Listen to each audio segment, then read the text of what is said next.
신명기 30장 9절로 14절의 말씀입니다.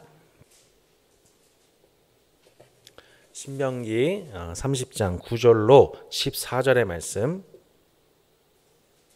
교독하겠습니다. 내가 내 하나님 여호와의 말씀을 청종하여 이 율법책에 기록된 그의 명령과 규례를 지키고 내 마음을 다하며 뜻을 다하여 여호와 내 하나님께 돌아오면 내 하나님 여호와께서 내 손으로 하는 모든 일과 내 몸의 소생과 내 가축의 새끼와 내 토지 소산을 많게 하시고 내게 복을 주시되 곧 여호와께서 내 조상들을 기뻐하신 것과 같이 너를 다시 기뻐하사 내게 복을 주시리라. 내가 오늘 내게 명령한 이 명령은 내게 어려운 것도 아니요 먼 것도 아니라 하늘에 있는 것이 아니니 내가 이르기를 누가 우리를 위하여 하늘에 올라가 그의 명령을 우리에게로 가지고 와서 우리에게 들려 행하게 하려 할 것이 아니요 이것이 바다 밖에 있는 것이 아니니 내가 이르기를 누가 우리를 위하여 바다를 건너가서 그의 명령을 우리에게로 가지고 와서 우리에게 들려 행하게 하려 할 것도 아니라 오직 그 말씀이 내게 매우 가까워서 내 입에 있으며 내 마음에 있은즉 내가 이를 행할 수 있느니라. 아멘. 14절 말씀이 참 은혜가 됩니다. 14절 다시 한번 읽어볼까요? 오직 그 말씀이 내게 매우 가까워서 내 입에 있으며 내 마음에 있은즉 내가 이를 행할 수 있느니라. 아멘. 제가 성복중앙교회에서 9년 동안 전임 사역을 했잖아요. 했거든요, 여러분. 했는데 받은 복이 참 많은데 가장 받은 큰 복이 뭐냐면 길성훈 목사님이라고 하는 이 참 이미 뭐 세간에서 많이 주목하고 계신 분이고 계시지만 참 누가 봐도 참 탁월한 우리 담임 목사님을 옆에서 9년 동안 이렇게 함께 동역할 수 있었던 그 추억이 그 시간도 좋았지만 시간이 끝난 지금까지도 또 앞으로도 제게 참 큰 영향을 주고 있는 것 같습니다. 근데 그 길성 목사님께서 너무너무 이 설교, 뭐 목양, 뭐 어느 것 하나, 뭐 사역이면 사역, 정말 와 저분은 목회하게 태어난 분이다라고 싶은 그런 인상을 받았거든요. 그래서 어떻게 저렇게 목양, 설교, 사역 어느 것 하나 빠짐없이 잘하시는가 하는데 목사님께서 가장 어려워하신 것이 있었습니다. 예. 그 참 목회하게 태어난 것처럼 보이는 저분에게도 정말 힘들어 하시는 하나가 있었습니다. 그 뭘까요, 여러분? 예, 잘 감이 안 오시죠? 예, 그게 뭐냐면요, 부교육자를 재교육하는 일이었습니다. 그러니까 보통 그 사랑의 교회나 이제 사랑의 교회에서 영향을 받으신 분들이 보통 교육자분들과 텀을 좀 길게 가는 편입니다. 뭐 최소 3년, 보통 5년, 뭐 7년, 혹은 뭐 10년, 20, 뭐 18년까지도 상당히 오랜 텀을 가지고 한 담임 목사님과 함께 더불어서 부목사 생활을 보통 합니다. 예. 길성 목사님도 사랑의 교회에서 7년 계셨죠. 저는 이제 성복중앙교회에서 목사님과 9년을 있지 않았습니까? 이제 그렇게 9년 동안 있었던 이유도 그런 어떤 문화 때문에 그렇습니다. 근데 9년 동안 있으면서 목사님이 가장 힘들어하시는 순간이 언제였냐? 한 텀을 같이 했던, 뭐 예를 들어서 3년이면 3년, 5년이면 5년 함께 했던 부목사가 그 자리에 있다가 떠나게 되잖아요. 그럼 새로운 부목사님이 오시게 되지 않습니까? 그러면 그때 목사님이 하셨던 말씀이 있습니다. 아휴, 내가 또 가르쳐야 돼? 5년 동안 간신히 팀워크를 형성한 부목사, 5년 동안 교육자에 대해서 5년 동안 교육을 해서 이제 한 몸이 되어서 한 팀이 되어서 사역을 할 수 있게 되었는데 그분이 떠나게 되고 새로운 분이 오시게 되면 어떻게 될까요? 네, 자신의 사역 방식, 목회 철학, 이 모든 것도 하나하나 자신의 습관, 연약함, 이거를 이해시키기까지 얼마나 또 많은 시간이 걸리겠습니까? 보통 일이 아닌 거죠. 저는 오늘 신명기를 이렇게 말씀을 나누는데 갑자기 그 생각이 났습니다. 신명기가 꼭 그와 같습니다. 꼭 그 수고로움 같고 꼭 그 뭐라 그러죠? 마음의 힘겨움과 같은 책이 신명기의 책입니다. 여러분 그 강연에 보시면 나와 있지만 오늘 전 타이틀이 뭐냐면 모세의 런치 세트 신명기입니다. 네. 여러분 오늘 점심 맛있게 드시길 바라겠습니다. 네. 햄버거와 감자 튀김과 탄산 음료가 한 세트인 것처럼 이 말씀도 하나님 말씀도 세 가지의 요소가 함께 있더라라는 것을 보여주는 책이 신명기다라는 이제 관점으로 오늘 함께 교육을 좀 해보려고 합니다. 미리 답을 알려드릴 수는 없겠죠. 네. 근데 여러분 그 첫 번째 주제가 뭐냐면 요시야 왕 이야기입니다. 이스라엘의 역대 왕 중에 요시야 왕이라는 왕이 있었습니다. 히스기야 왕 아시죠? 히스기야 왕, 또 요시야 왕 등등이 역대기 중에서 몇 안 되는 하나님을 경외하고 하나님의 말씀 그대로 순종했던 몇 안 되는 왕입니다. 근데 그 중에 히스기야 왕이 있고 요시야 왕, 여호사밧 왕 등이 있죠. 근데 이 히스기야 왕 이후에 므낫세와 아몬이라고 하는 왕조가 등장하게 되면서 이들이 하나님의 말씀대로 순종하지 않고 수많은 이방 신상들을 끌어와서 이방 신을 섬기는 우상 숭배를 행하게 되면서 이스라엘 전체가 영적으로 폐륜의 길로 가게 됩니다. 그러던 중에 요시야 왕이 나이 8살의 나이에 왕위에 등극하게 됩니다. 그리고 그 8살짜리가 18년 동안 왕위를 통치하다가 성전이 훼손된 것을 보고서 성전을 고치기 위해서 사람들을 보내었습니다. 근데 사람들을 보내었었는데 그 성전에서 뭘 발견하게 되냐면 율법책을 발견하게 됩니다. 그러니까 대충 이스라엘 상황이 어땠는지 보이죠? 성전도 회파되어 있고 하나님의 율법도 제대로 간수되어 있지 않는 가운데 있었다는 것을 보여주게 되죠. 이때 발견된 율법책 hil기야라는 제사장이 그것을 발견해 가다가 사반이라는 사람이 이것을 말씀을 봉독을 합니다. 그 말씀을 봉독했는데 대부분의 성경학자들은 이 말씀이 율법책이 뭐냐면 전체 율법책이 아니라 신명기 12장부터 26장 내용으로 봅니다.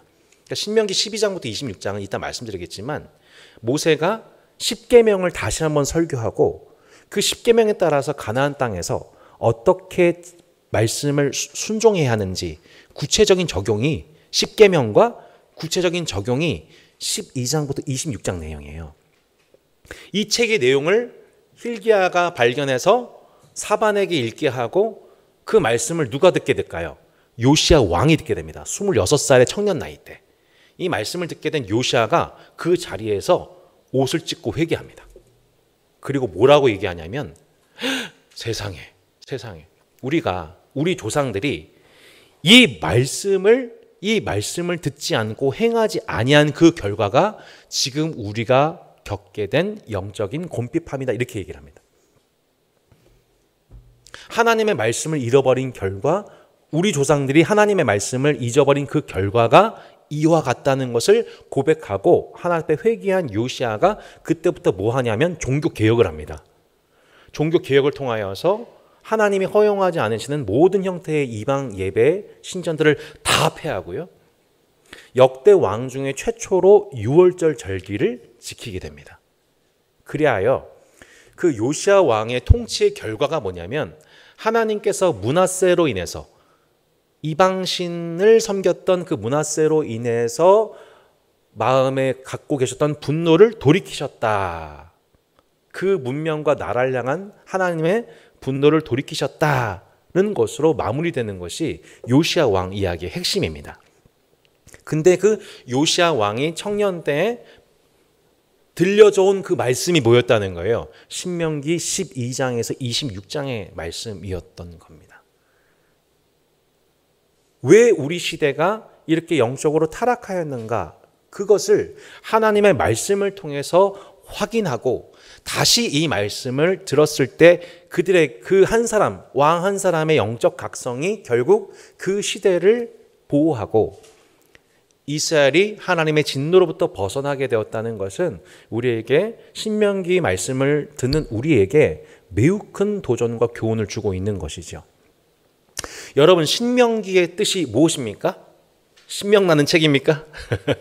신명기. 예. 보통 신명기를 어떻게 이해하냐면요. 신 하나님한테 신이 명령한 기록 이렇게 이해합니다. 보통 다 그렇게 이해하시죠? 근데 아닙니다. 신명기는 뭐냐면 되풀이할 신자입니다. 명령하다 명, 그 다음에 기록하다 기에서 신명기입니다. 명령을 되풀이한 책이에요. 여러분 왜 모세가 명령을 되풀이해야만 했을까요? 그것은 이제 이완희 집사님이 이제 말씀에 정말 이제 달인이 되어 가십니다. 출애굽한 이스라엘 백성들 1세대들이 하나님의 말씀을 받았습니다. 출애굽기 19장에서 보면 출애굽한 이스라엘 백성들이 시내산에 올라가 십계명과 율법을 받게 되지요. 하지만 그들은 황금, 금, 송아지, 우상 숭배를 범하게 됩니다. 그래서 출애굽기 19장부터 민수기 10장까지의 1세대들은 결국 어떻게 됩니까? 그들은 출애굽했고 출애굽의 기적을 경험했고 또 율법도 받았고 성막에 들어갔습니다. 하나님 임재도 경험했습니다. 그리고 5가지 제사 방식을 통하여서 하나님과 화목하는 법도 배웠습니다. 이웃을 사랑하는 법도 배웠습니다. 7가지 절기를 통해서 1년 365일 하나님과 동행하는 법도 배웠습니다. 그렇죠? 그리고 마침내 가나안 땅을 상속받기 위해서 나팔을 울리며 이제 마침내 12지파의 진이 움직였습니다. 가나안 앞으로!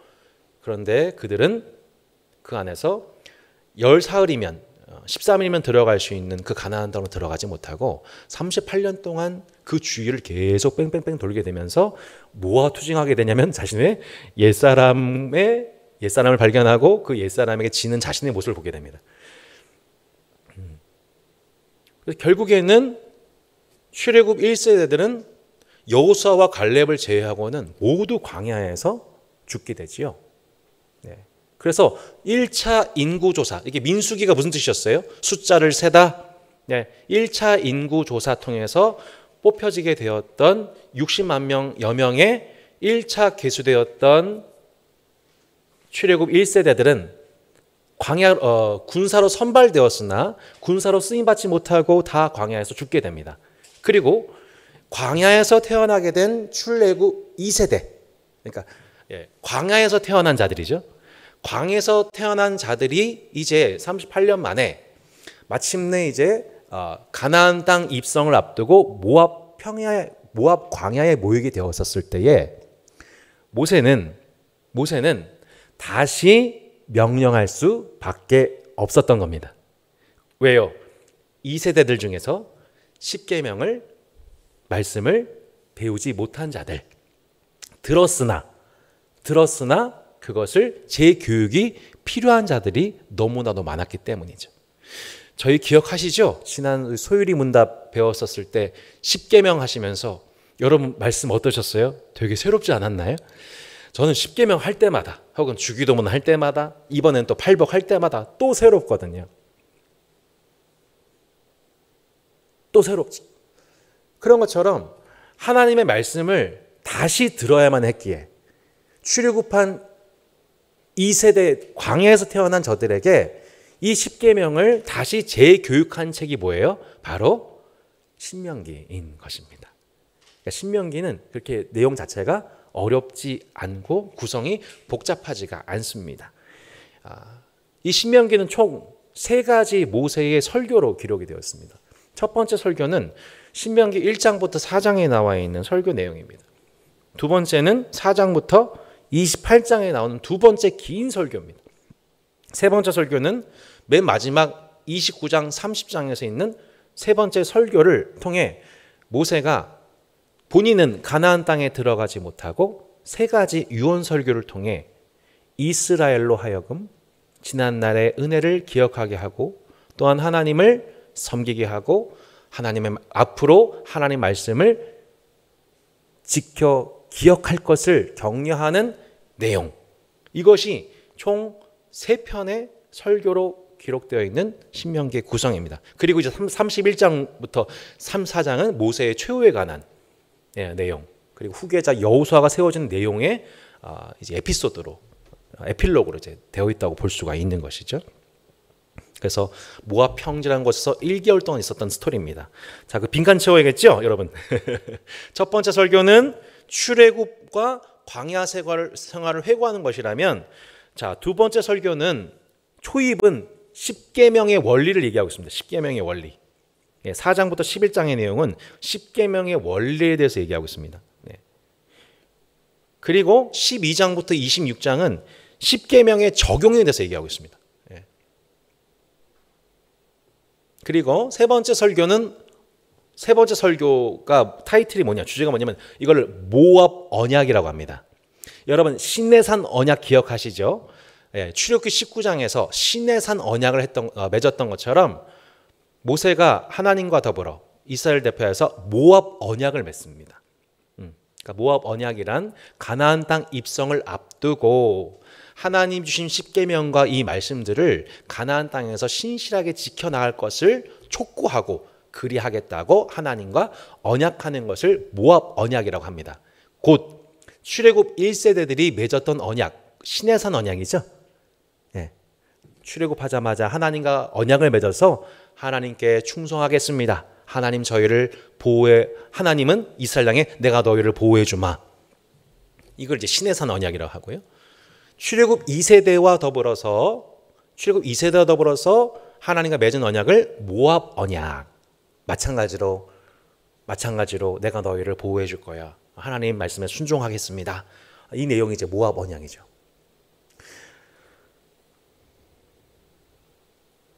자, 한번 정리를 해보면 모세의 첫 번째 설교는 뭐냐면 지난 광야 생활을 정리하면서 출애굽 2세대들한테 이걸 얘기하고 싶었습니다. 신명기 4장인데요. 신명기 4장 32절로 30절에 보시면 출애굽기 4장 32절로 40절. 그 첫 번째 설교의 핵심 문구입니다. 내가 있기 전 하나님이 사람을 세상에 창조하신 날부터 지금까지 지나간 일을 상고하여 보라.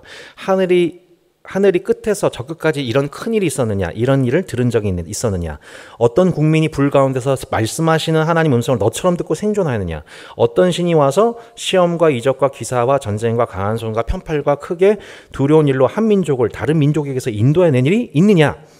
이는 다 너희 하나님 여호와께서 애굽에서 너희를 위하여 너희 목전에서 행하신 일이라. 이것을 내게 나타내심은 여호와는 하나님이시요 그 외에는 다른 신이 없음을 내게 알게 하려 하심이니라. 여호와께서 너를 교훈하시려고 하늘에서부터 그의 음성을 내게 듣게 하시며 땅에서는 그의 큰 불을 내게 보이시고 내가 불 가운데서 나오는 그의 말씀을 듣게 하셨느니라.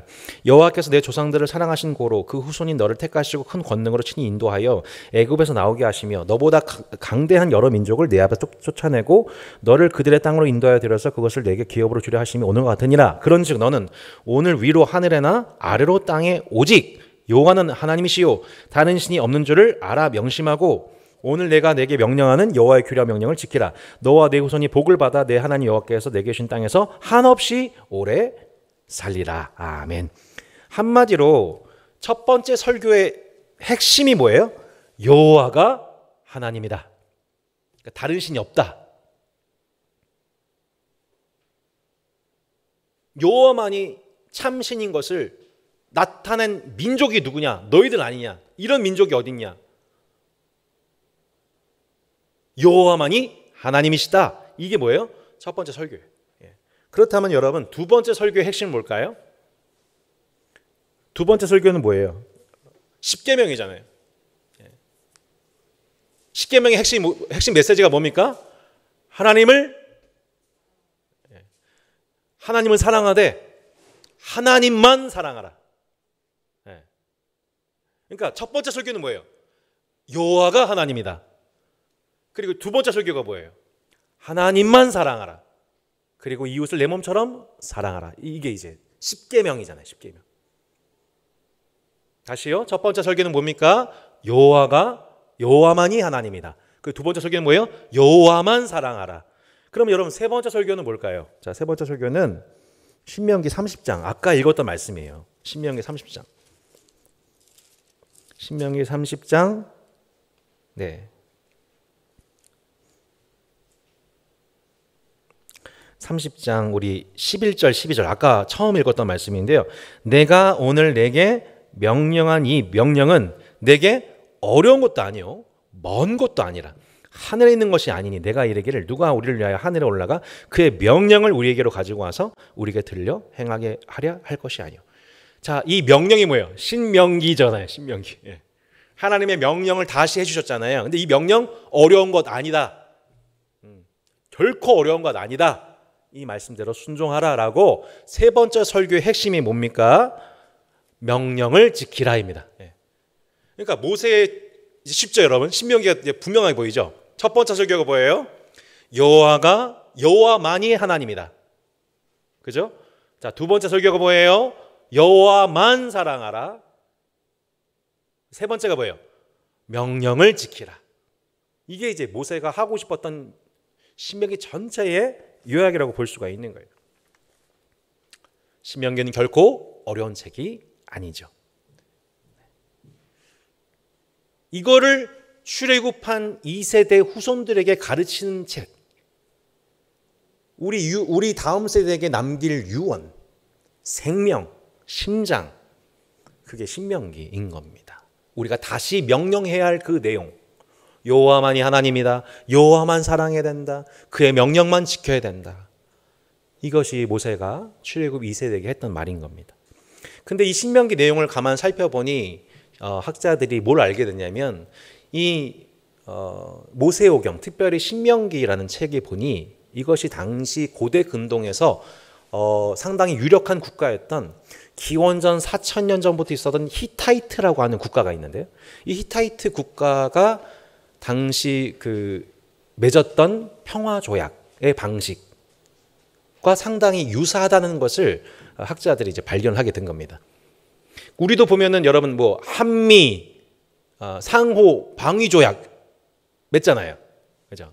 그래서 뭐 혹은 뭐 러시아 중국 뭐 조약, 한미 조약 맺듯이 당시 다툼이 치열했던 패권을 둘러싼 다툼이 치열했던 나라들 사이에서 이런 식의 상호 조약이 맺어지고 있는 일들이 히타이트라고 하는 국가에 출토된 여러 문서나 이 돌들에서 발견되더라는 거예요. 그래서 제가 하나 기록을 봤더니 당시 히타이트가 경쟁 국가가 이집트였거든요.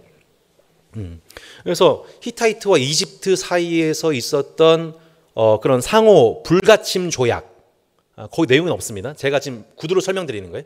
상호 불가침 조약, 상호 방위 조약.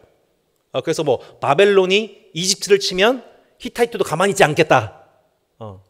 이런 내용이죠. 뭐 이제부터 영원토록 평화와 우정이 함께할 것이다. 이 협약에 따라 이집트의 위대한 왕과 하티의 위대한 왕자는 서로를 적대하지 않을 것을 신들께 맹세한다. 하티의 위대한 왕자는 영원히 이집트의 땅을 침략하지 않을 것이다. 이런 식으로 서로 상호 불가침의 조약, 상호 방위의 조약을 맺는 형식이 비일비재했던 거죠. 근데 신명기의 전체 내용을 곱씹어 보면 하나님이 이스라엘에게 맺으신 언약의 방식이 그와 같았다는 거예요. 그러니까 무슨 뜻이냐면 내 나라가, 하나님 나라가 이 이스라엘이라고 하는 아주 연약한 이 나라와 더불어서 함께 협약을 맺고 종주국과 속주국 사이에 협약을 맺어서 그 속주국에 베푼 은혜를 나타내고 속주국은 종주국에 대해서 순종하고 또한 종주국은 속주국에 대해서 무한한 은혜와 책임을 베품을 통하여서 서로가 서로를 세우는 그런 방식. 하지만 서로 간에 세운 이 언약을 깨뜨릴 시에는 저주가 있을 것이고 이것을 지켜갈 경우에는 축복이 있을 것이다라는 내용을 서로 나라가 세워갔던 그 방식 그대로 하나님이 이것을 차용하셔서 기록한 방식이 신명기였다라는 거예요. 그래서 뒷장에 보시면 이 내용이 이해가 되실 거예요. 그래서 그 조약에 나와 있는 내용을 통해서 첫 번째는 조약 체결의 주체가 나옵니다. 하나님과 이스라엘. 그리고 종주국과 속주국의 관계를 얘기하고 있습니다. 어떤 내용일까요? 지난날 하나님이 어떻게 이스라엘을 애굽으로부터 그들을 구원해 내시고 그들을 지켜 보호하셨는지 그 은혜를 상기한 내용. 세 번째 규정, 속주국이 지켜야 될 의무. 이게 뭘까요? 십계명이죠. 십계명이죠. 우리를 보호하시고 사랑하시는 하나님, 우리를 구원하시는 하나님 앞에 우리가 드릴 속주구로서의 지켜야 될 의무는 십계명이죠. 근데 이것에 대해서 그 십계명과 십계명에 따른 그 규례들을 우리가 제대로 잘 준수하면 어떻게 됩니까? 복을 누리게 됩니다. 근데 이 말씀, 이 속주구로서 그 우리가 누리고 있는 모든 보호와 은혜와 복들에 대해서 감사하지 않고 여호와만 섬기지 않고 여호와만 하나님이시고 여호와만 사랑하도록 부름받은 이스라엘이 여호와 외에 다른 신도 겸하여 섬기고 하나님을 사랑하되 다른 신도 사랑하기 시작하면 저주가 오게 될 것을 말씀하는 방식. 이것이 하나님께서 모세에게 영감하셔서 당시 고대 근동을 살아가고 있는 이스라엘로 하여금 쉽게 언약을 이야기하셨다. 이거 이제 구약 학자들의 이제 해설인 것이죠. 왜냐하면 당시 이스라엘 백성들이 고대 근동 질서 속에 살고 있었기 때문에 하나님은 그들에게 이와 같은 방식으로 하나님이 우리를 보호하시겠다는 내용이구나 라고 하나님 나라와 언약을 이야기하셨다는 내용인 것입니다. 자, 그렇다면 조금 더 구체적으로 한번 살펴보려고 하는데요. 자, 오늘 그래서 보시면 핵심이 뭐냐면 모세의 세 가지 설교. 여호와만 하나님이시다. 여호와만 섬기라. 하나님의 명령만 지키라. 라고 하는 전체 주제 속에서 그 맨 중간에 있는 내용, 곧 십계명에 대해서 다시 한번 우리가 보지 않을 수가 없는 겁니다. 자, 여러분 이미 십계명은 출애굽기 20장에서 출애굽한 1세대들 향해 모세가 시내산에 올라 계명을 받아 하나님 이스라엘 백성들에게 가르쳤지요. 근데 그들이 황금 우상을 금송아지를 섬긴 그 일로 모세가 돌판을 깨뜨리게 되고 다시 말씀을 받게 되어서 그들에게 다시 하나님의 은혜를 나타내셨습니다. 근데 이제 공식적으로 세 번째 십계명을 다시 출애굽한 2세대들에게 말씀을 전하는데 여기서 중요한 부분이 뭐냐면 이거예요. 자, 1세대들에게 십계명을 가르쳤는데 그 가르친 출애굽기 20장의 말씀과 지금 그 십계명을 다시 설명하는 신명기 5장. 자, 이제 신명기 5장 보겠습니다. 혹시 여러분 성경책에 보시면 이렇게 표시할 수 있는 거 있죠? 그러니까 하나는 신명기 5장에 껴주시고 하나는 출애굽기 20장에 이렇게 껴주시면은 아주 편합니다. 이렇게 손을 이렇게 잡으시면 참 좋은데요. 이 십계명 20장과 신명기 5장을 가만히 이렇게 살펴보시면 쭉 한번 이렇게 살펴보시면 그 계명 중에서 약간의 차이점이 발견되는 것을 보게 됩니다. 자, 잠깐 시간 드릴 테니까 쭉 이렇게 왔다 갔다 하시면서 출애굽기 20장 2절로 17절의 내용과 신명기 5장 7절로 21절의 내용을 왔다리 갔다리 하시면서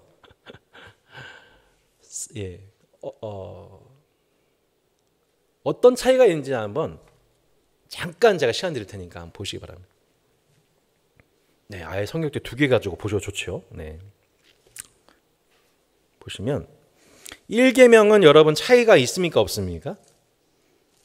없죠. 2계명도 뭐 큰 차이가 없습니다. 자, 시간상. 네. 여러분 보니까 어떤 계명에서 차이점이 발견되시나요? 힌트 드리겠습니다. 1, 2, 3계명은 아닙니다. 네. 네. 자, 보십시오. 출애굽기 20장 8절, 9절, 10절, 11절 보시면 안식일을 기억하여 거룩하게 지키라. 엿새 동안은 힘써 내 모든 일을 행할 것이나 일곱째 날은 내 하나님 여호와의 안식일인즉 너나 내 아들이나 내 딸이나 내 남종이나 내 여종이나 내 가축이나 내 문 안에 머무는 객기라도 아무 일도 하지 말라. 이는 엿새 동안은 나 여호와가 하늘과 땅과 바다와 그 가운데 모든 것을 만들고 일곱째 날에 쉬었음이라. 그러므로 나 여호와가 안식일을 복되게 하여 그날을 거룩하게 하였느니라 나와 있죠. 네. 그런데 그러니까 여기서 강조점은 어디에 있냐면 창조주 하나님을 기억하는 데 있습니다. 지금 이스라엘 백성들은 400년 동안 이방신을 섬기는 애굽 사회에서 살았기 때문에 창조주 하나님의 존재를 모릅니다. 그리고 안식을 모릅니다. 노예로서 끊임없이 일하기 위해서 잠시 쉬는 존재로 살아야만 했습니다. 그래서 모세는 뭘 기억하게 하냐면 하나님이 여섯째 날까지 세상을 창조하시고 일곱째 날 쉬심을 통해 이 땅에 안식을 주셨다. 아, 우리가 믿는 하나님은 우리에게 안식을 선물하신 분이시구나. 이것이 애굽의 모든 신들과의 차이구나. 이거를 교육하는 것이, 그런 신학적 메시지를 주는 것이, 그들의 믿음과 신학을 발달시키는 것이 첫 번째 사계명을 주셨던 목적이었습니다. 그런데 신명기 5장을 보면 12절부터 14절 한번 보십시오. 15절까지군요. 내 하나님, 같이 한번 읽어볼까요? 12절로 15절. 내 하나님 여호와가 내게 명령한 대로 안식일을 지켜 거룩하게 하라. 엿새 동안은 힘써 내 모든 일을 행할 것이나 일곱째 날은 내 하나님 여호와의 안식일인즉 너나 내 아들이나 내 딸이나 내 남종이나 내 여종이나 내 소나 내 낙이나 내 모든 가축이나 내 문 안에 유하는 객이라도 아무 일도 하지 못하게 하고 내 남종이나 내 여종에게 이같이 안식하게 할지니라. 너는 기억하라. 내가 애굽 땅에서 종이 되었나니 네 하나님 여호와가 강한 손과 편팔로 거기서 너를 인도하여 내었나니 그러므로 내 하나님 여호와가 내게 명령하여 안식일을 지키라 하느니라. 어떻습니까, 여러분? 느낌이 확 다르죠? 아까는 창조주 하나님을 기억했는데 지금은 뭘 기억하라고 그래요? 너희가 옛날에 애굽에서 종이었는데 종되었던 너희를 구원해내셨다. 이걸 뭐라고 해요? 구속이라고 합니다. 구속. 창조가 아니라 구속을 강조합니다. 우리가 종이었었는데, 애굽에서 종이었었는데 너희가 구원받았다. 이 얘기를 왜 할까요?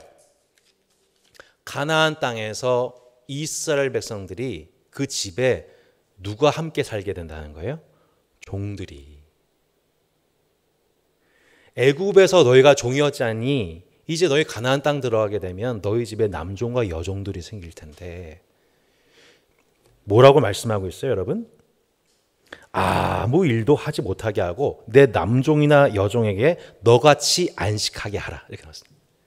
아까 출애굽기에 있던 말씀이 없던 말씀이에요. 없던 말씀이잖아요. 그죠? 출애굽 1세대에게 적용된 말씀이 아니라 가나안 땅 입성을 앞두고 있는 2세대들에게 뭐라고 그래요? 너 이제 가나안 땅 들어가게 되면은 너가 이제 부유하게 될 거다. 증식하게 될 거다. 그럼 이제 남종과 여종이 너희 집에 함께 살게 되는 거 이제 기정사실화 될 텐데 그때 뭐 기억하라는 거예요? 내가 옛날에 종이었던 것. 옛날에 나그네였던 것. 옛날에 배고프고 가난하고 힘들었었을 때. 쉬어야 되는데 안식을 누려야 되는데 안식 없이 나를 학대했던 그 문화 속에서 살던 옛날 생각해봐. 너희들도 가나안 땅 들어가서 그렇게 살면 안 돼. 이 얘기예요.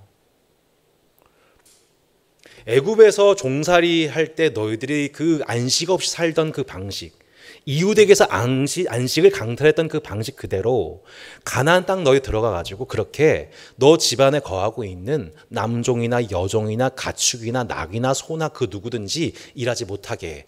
너같이 안식하게 해. 너는 이제 안식 보장받았잖아. 근데 너희가 들어가 가지고 똑같이 애굽의 왕이 너희들을 굴림하고 학대하고 곤고하게 만들었던 것처럼 너희들 똑같이 가나안 땅 가서 그렇게 살면 안 돼. 그것이 내가 너희를 구원한 목적이야. 십계명을 준 목적이야. 그것이 나만 사랑하는 길이야. 여러분, 하나님만 사랑해요. 백날 얘기해 보십시오. 우리가 예배 시간 와가지고 하나님만 사랑해요 하는 게 하나님 사랑하는 걸까요? 아닙니다. 십계명 지키는 것.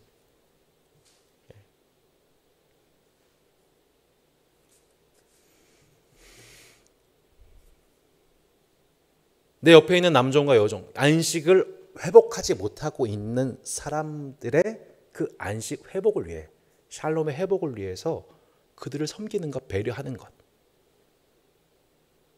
이걸 뭐라고 하냐면은 이것을 하나님만 사랑하는 거라고 합니다. 예, 이걸 하나님만 사랑하는 거라고 그래요. 이거를 사도 바울이, 우리 요한이 아주 손쉽게 설명했어요. 형제들아, 말과 혀로만 사랑하지 말고 행함과 진실함으로 하자. 풍성한 삶의 기초 배우신 분들 기억하십니까? 네. 진실한 사랑의 원리 무엇이에요? 구체적인 사랑. 구체적인 사랑. 네. 진실함의 사랑. 중심 있는 사랑. 이것이 진짜 하나님만 사랑하는 거예요.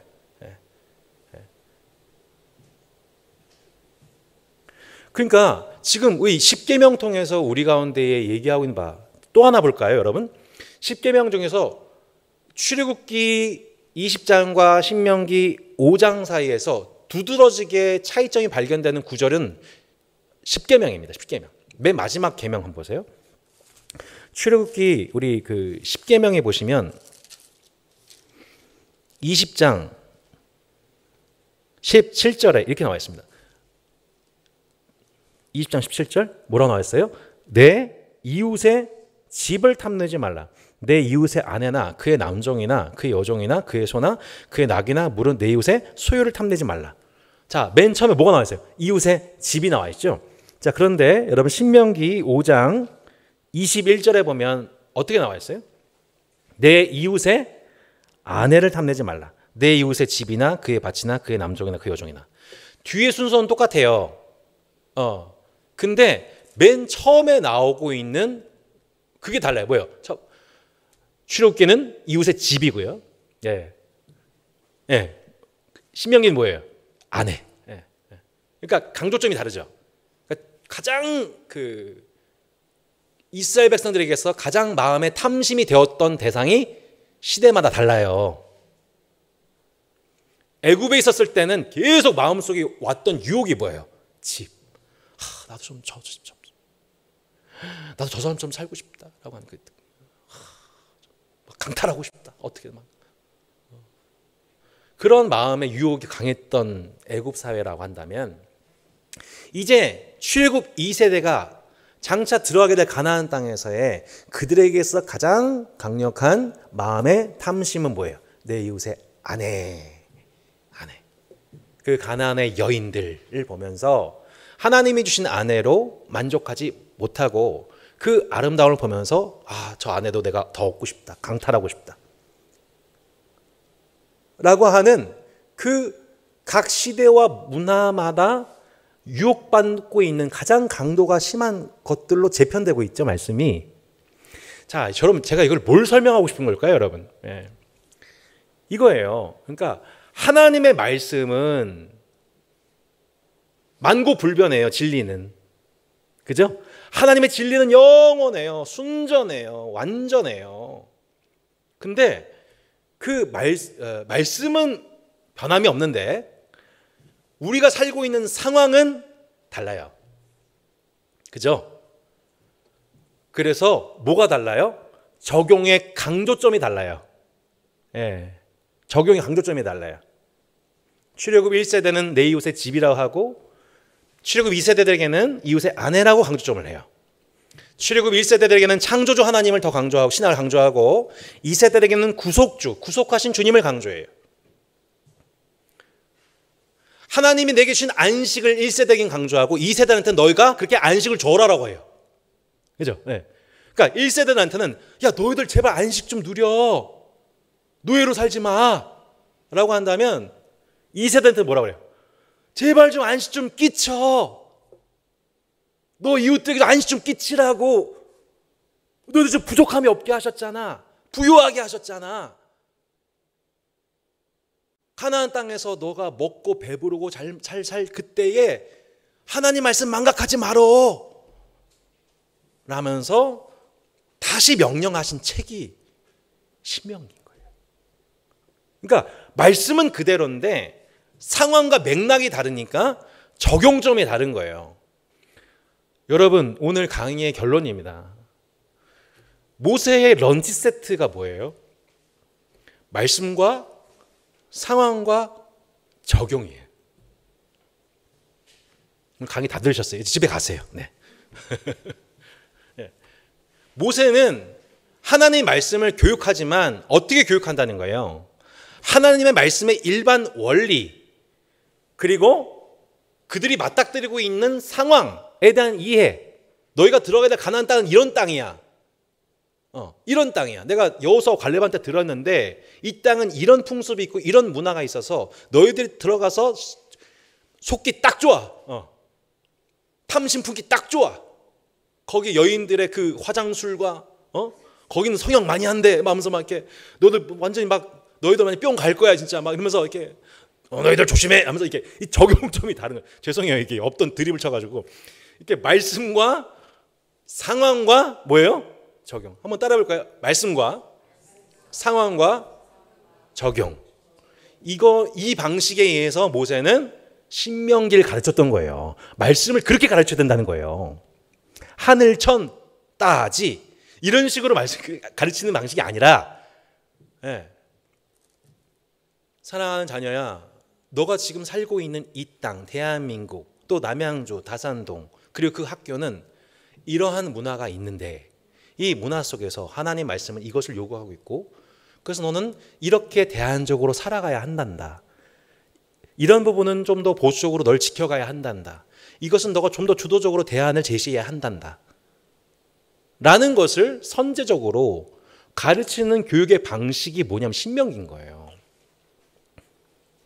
그러니까 모세가 모압 평지에서 이제 그의 수명이 다하고 마지막 사명으로 해야 했던 일이 뭐냐면 그 상황에 대한 이해, 그 상황 속에서 어떻게 적용할지, 말씀의 원리를 상황 속에서 어떻게 적용할지를 쉐마 이스라엘, 들으라 이스라엘, 하나님은 한 분이시니 주 너희 하나님을 사랑하라 라고만 얘기한 게 아니라 말씀과 상황에 따른 적용까지, 적용의 강조점까지 해서 가르치는 것이 진정한 신명기 말씀 교육이었던 거예요.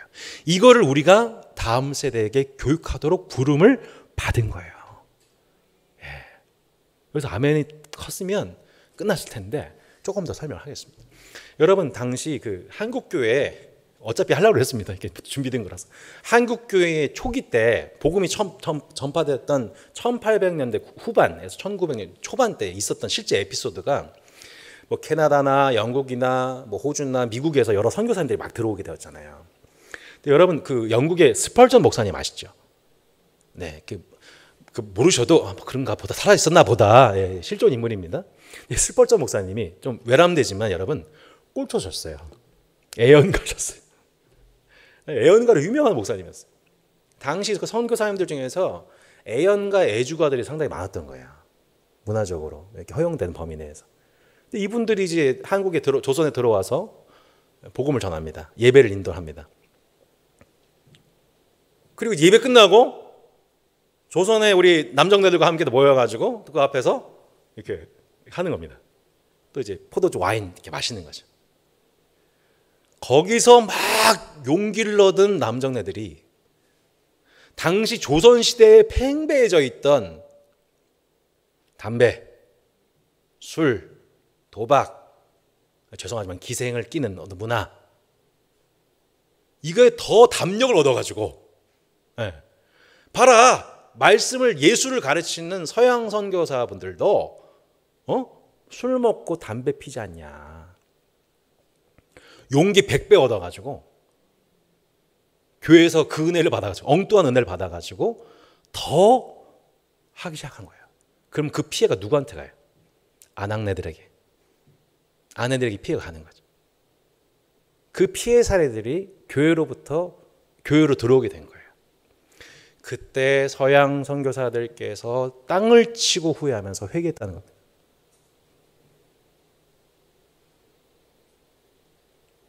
우리의 자유함 때문에 형제가 하나님 앞에 시험이 들어 형제가 범죄하고 그 일로 인해서 연약한 자들이 시험에 들게 된 그 일에 대해서 하나님 앞에 통회 자복하고 회개했다는 거예요. 그래서 다시는 술 안 먹겠다. 담배 끊겠다. 그러니까 서양 선교사들이 서양에 있을 때 안 끊었던 술과 담배를 어디서 끊었다는 얘기예요? 조선에서. 왜요? 상황이 달라요. 상황이 다르기 때문에 말씀이 다른 게 아니라 말씀은 그대로인데 상황이 맥락이 달라서 적용이 달라진 거예요.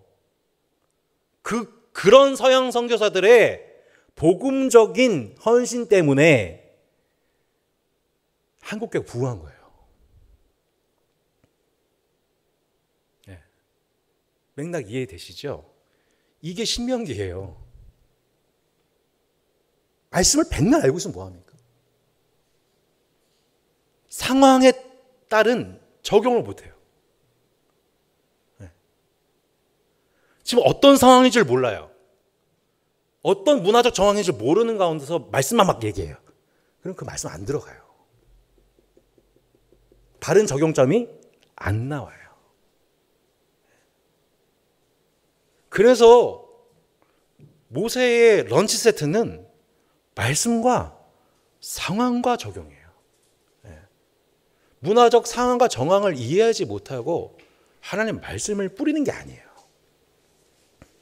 모세가 애굽 땅에 살던 1세대 이스라엘 백성, 가나안 입성을 앞두고 있는 2세대 이스라엘 백성을 향하여서 다른 정황 속에 있는 저들에 대해서 다른 적용점을 강조하는 것처럼 여러분 강단의 설교와 교사의 가르침, 다원에서의 나눔 이 모든 것에는 뭐가 녹여져야 되냐면 말씀, 상황, 적용.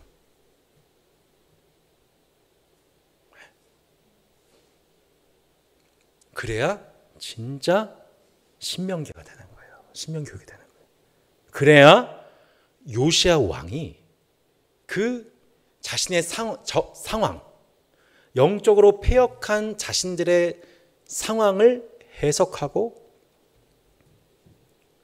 다시 말씀 앞에서 어떻게 적용할지를 적용했었을 때에 그 땅에 부흥이 있었던 것처럼 그런 방식으로 다음 세대가 그 부흥의 열매를 누리게 되는 거예요. 조금만 더 보겠습니다. 신명기 17장도 한번 보십시오. 17장.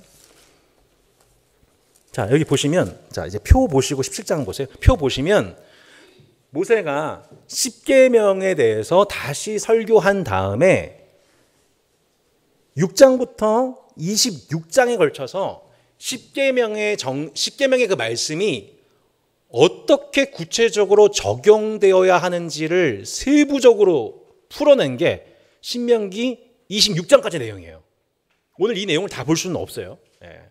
그러니까 우리 10계명의 말씀을 단순히 10계명, 뭐 하늘, 천, 따지 방식으로 10계명을 이해하면 안 되고 그 10계명을 지킨다는 게 도대체 뭔데 도대체 이 문화와 정황 속에서 10계명의 말씀을 그 말씀을 어떻게 현재적으로 적용해야 하는데를 풀어내야 한다는 거예요. 그게 모세가 가나안 땅 입성을 하고 있는 가나안의 문화를 맞닥뜨리고 있는 이스라엘 백성들에게 자손들에게 그 10계명을 풀어서 너희는 그 문화 속에서는 이렇게 적용한 게 맞다라고 풀어준 내용이 세부적으로 나오고 있는 거죠. 그러니까 지도력, 교사의 지혜, 지식. 이걸 사도 바울이 뭐라고 얘기했어요? 사도 바울이 뭐라고 했냐면은 그 에베소서 우리가 하는 그 유명한 기도 있잖아요. 지혜와 계시의 영을 주사 하나님을 알게 하시고, 지혜와 계시의 영을 주사 하나님을 알게 하시고. 그러니까 지혜와 계시의 영을 우리가 받게 되면 하나님을 알게 되고, 그 하나님을 알게 된다고 하는 건 뭐냐면은 그 시대와 정황 속에서 하나님의 뜻이 무엇인지를 깨닫게 하신다는 거죠. 적용하게 하신다는 거죠.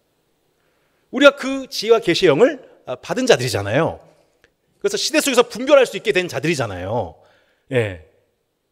그 적용인 거예요. 그 적용으로서 얼마나 나타나는 건데 조금만 더 보겠습니다. 신명기 17장에 보면 놀랍게도 모세는 어디까지 통찰하고 있느냐. 신명기 17장에 보시면 14절로 20절. 내가 내 하나님 여호와께서 내게 주신 땅에 이르러 그 땅을 차지하고 거주할 때 만일 우리도 우리 주위의 모든 민족들 같이 우리 위에 왕을 세워야겠다는 생각이 나거든. 반드시 내 하나님 여호와께서 택하신 자를 내 위에 왕으로 세울 것이며 내 위에 왕을 세우려면 내 형제 중에서 한 사람을 할 것이요 내 형제 아닌 타국민을 내 위에 세우지 말 것이고 그는 병마를 많이 두지 말고 병마를 많이 얻으려고 그 백성을 애굽으로 돌아가지 말고 이는 여호와께서 너에게 이르시기를 너희가 이후에는 그 길로 다시 돌아가지 말 것이라 하셨음이며 그에게 아내를 많이 두어 그의 마음이 미혹하지 말 것이며 자기를 위하여 은금을 많이 쌓지 말 것이라. 그가 왕위에 오르거든 이 율법서의 등사본을 레위 사람 제사장 앞에서 책에 기록해서 평생에 자기 옆에 두고 읽어 그의 하나님 여호와 경외하기를 배우며 이 율법의 모든 말과 이 규례를 지켜 행할 것이라. 그리하면 그의 마음이 그 형제 위에 교만하지 아니하고 이 명령에서 떠나 좌로나 우로나 치우치지 아니하리니 이스라엘 중에서 그와 그 자손이 왕인 날이 장구하리라. 이게 무슨 뜻이에요? 나중에 이스라엘 백성들 분명히 문화적 영향 받는다. 그 땅 살다 보면은 주변 사람들이 다 왕정 국가다 보니까 너희들 그 영향 분명 받을 거야 아마. 그죠? 이스라엘은 신정국가예요. 예. 그러니까 사사시대 왕 없이 사사가 하나님을 대신해서 치례해서 하나님의 영광을 직접 나타나신 민족이었거든요. 근데 이들이 자꾸 이 시대에 살다 보니까 불안해. 문제는 자기들의 죄성인데 자꾸 정치제도 탓하면서 우리도 왕 세워주세요. 문화적 영향을 받아요. 근데 놀랍게도 모세는 그걸 통찰했어요. 그러면 좋다. 아마 너희들 그런 영향이 있을 거야. 근데 그런 문화적 영향이 있을 때 대신 어떻게 하라는 거예요? 왕 옆에서 하나님 말씀을 주야로 주구장창 읽어내려가는 사람 옆에 둬라. 은금 많이 두면 안 된다. 병마 많이 두면 안 된다. 병마를 얻으려고 애국 가면 안 된다. 여자 많이 두면 안 된다. 이게 뭐예요? 상황에 대한 적용이죠. 상황에 대한 적용. 나중에 이스라엘 백성들이 애굽처럼 왕정제도로 복귀하게 되면 그 강력한 그 권력을 토대로 하여서 은금과 권력과 여자를 탐하는 왕들이 분명히 많아지게 될 텐데 그걸 방비한 길이 뭘까? 말씀과 상황과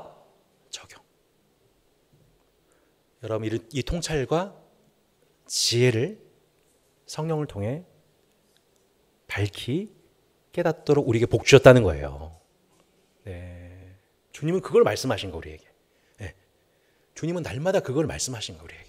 그 지혜와 계시의 영을 주셔서 하나님을 알게 하신 거예요. 이렇게 하는 게 하나님 뜻에 순종하는 거구나. 이렇게 가르쳐야 되는 거구나.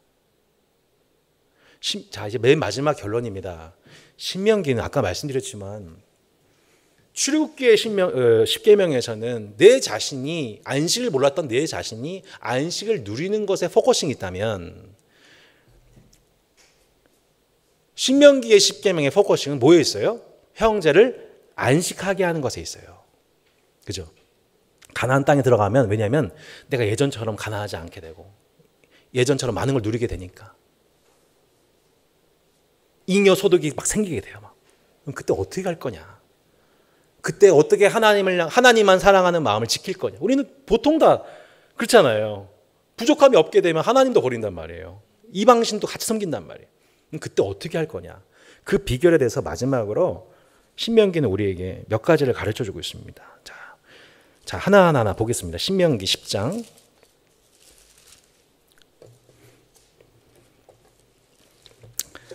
신명기 10장 12절부터 보세요.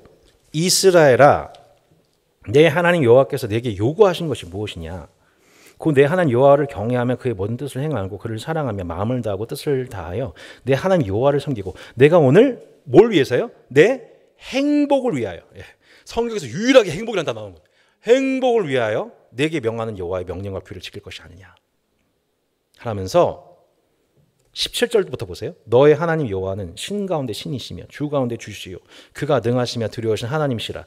사람을 외모로 보지 아니하시며 뇌물을 받지 아니하시고 뭐라고 나왔어요? 고아와 과부를 위하여 정의를 행하시며 나그네를 사랑하여 그에게 떡과 옷을 주시나니 너희는 나그네를 사랑하라. 전에 너희도 애굽 땅에서 나그네 되었음이니라. 여러분 하나님을 사랑하는 길이 뭐예요? 나그네 사랑이래요. 고아와 과부 사랑이래요. 이게 가나안 땅에서의 적용이에요. 예. 먹고 배부르고 부족함이 없는 그 땅에서 하나님만 사랑하는 길이 뭐냐면 너희가 예전에 나그네였던 거 기억하고 그 땅에는 나그네 사랑하는 게 그게 나 사랑하는 거라고. 그 땅에 고아와 과부는 늘 발생될 것이기 때문에 그 땅에 가난한 자는 늘 있을 것이기 때문에 그들 배려하는 게 너가 나 사랑하는 거야. 그게 가나안 땅에서 나 사랑하는 길이야 라고 적용하고 계신 거예요. 조금 더 볼게요. 신명기 14장 28절로 29절. 매 3년 끝에 그 해 소산의 10분의 1을 다 내어 내 성읍에 저축하여 너희 중에 분깃이나 기업이 없는 레위인과 내 성중에 거류하는 객과 및 고아 과부들이 와서 먹고 배부르게 하라. 그리하면 내 하나님 여호와께서 내 손하는 범사에 내게 복을 주시라. 아멘. 성경에서는 세 가지 종류의 11조가 나와요. 첫 번째, 제사를 담당하는 레위인들을 배려하는 11조. 두 번째, 온 공동체가 함께 제사로 모여 애찬용을 위해서 드려지는 11조. 세 번째 11조가 뭐냐면 3년째마다 추가로 11조를 가지고 저축해서 어떻게 하라? 어떻게 하라고요? 구제하라. 객과 고아 과부들이 와서 먹고 배부르게 하래요. 그러면 어떻게 하신대요? 하나님이 복 주신대요.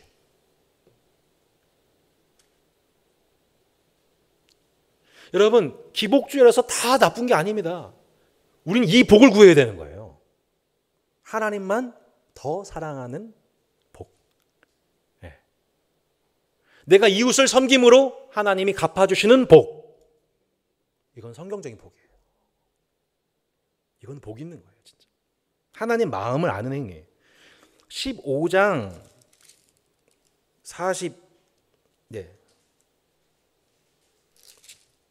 15장 11절 보세요. 7절부터 보세요. 15장 7절부터 보면 내 하나님 여호와께서 내게 주신 땅 어느 성읍에든지 가난한 형제가 너와 함께 거주하거든 그 가난한 형제에게 내 마음을 완악하게 하지 말며 내 손을 움켜쥐지 말고 반드시 내 손을 그에게 펴서 그에게 필요한 대로 쓸 것을 넉넉히 구워주라. 삼가 너는 마음에 악한 생활 품지 말라. 곧 이르기를 일곱째 해 면제년이 가까이 왔다 하고 내 궁핍한 형제를 악한 눈으로 바라보며 아무것도 주지 아니하면 그가 너를 여호와께 호소하리니 그것이 내게 뭐가 된대요? 죄가 돼요. 너는 반드시 그에게 줄 것이요 줄 때에는 아끼는 마음을 품지 말지니라. 이로 말미암아 내 하나님 여호와께서 내가 하는 모든 일과 내 손이 닿는 모든 일에 내게 복을 주신대요. 땅에는 언제든지 가난한 자가 그치지 아니하겠으므로 내가 내게 명령하 이르노니 너는 반드시 내 땅 안에 내 형제 중 곤란한 자와 궁핍한 자에게 내 손을 펼치니라. 신명기 보면요 이 말씀들이 계속 나와요. 예. 왜요? 맥락이 달라지게 되거든요. 지금 광야에 있을 때 저들은 자기들이 가난해요. 나 한 사람 먹고 살기 바빠요. 하늘에서 언제 만나 몇 초에 나르나 그것만 바라보고 있는 거예요. 근데 완전히 상황과 환경이 바뀌게 돼요.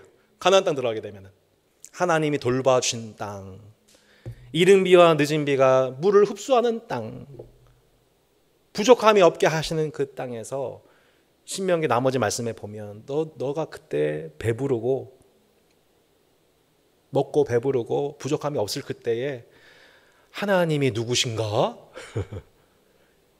잊어버릴까 두렵다.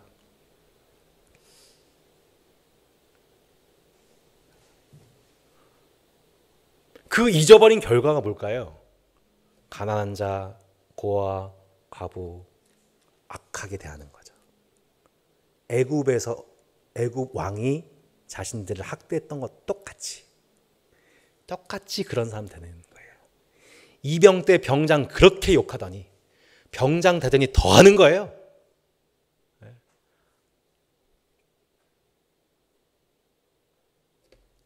우리 그런 종류의 사람 되지 말라고 주님이 신명기 말씀 주신 것이죠. 자, 오늘 강의를 이제 마무리하면 될 것 같습니다. 오늘 그렇게 그 시대 속에서 그 정황과 상황 속에서 하나님의 말씀을 다시 듣고 율법책을 발견하여 그것을 듣고 그 말씀을 통해 지혜와 계시의 영을 받아 그 상황을 회개하는 일에 적용했던 요시야처럼 여러분 각자 거하고 계시는 이 정황과 이 시대와 이 지역 속에서 이 다산동 남양전 이 지역 속에서 주님이 지금 우리에게 뭘 말씀하고 계시는지를 이 상황 속에서 그 말씀을 발견하고 적용할 때 여러분 각 신자와 우리 따산교회는 주님이 약속하시는 엄청난 복을 누리게 될 것입니다. 그러나 그 말씀에 순종하지 않는다면 우리에게도 저주가 있다는 것을 우리는 동의해야 합니다.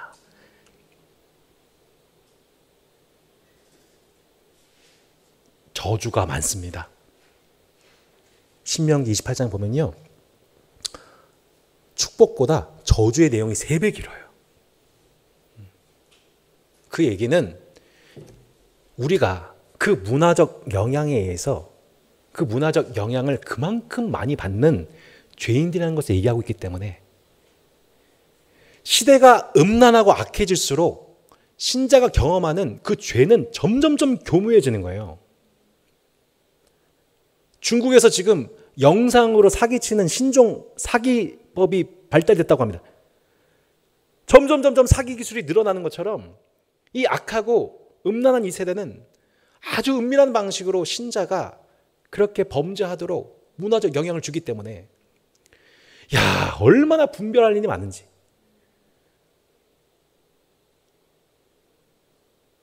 그 모든 것들을 통해서 그 다양해지는 만큼 그 다양해지는 모든 문화적인 유혹에 대해서 이렇게 하면 저주를 받을 거야 라는 식으로 이것을 우리가 끊어내고 선포하지 않으면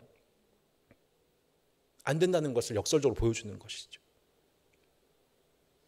여러분, 우리에게 저주가 아니라 복을 주기를 원하시는 하나님의 사랑을 발견하고 오직 여호와만 하나님이시며 오직 여호와만 사랑하고 오직 하나님의 명령만 지키는 여러분 개인과 우리 교회가 되었으면 좋겠습니다.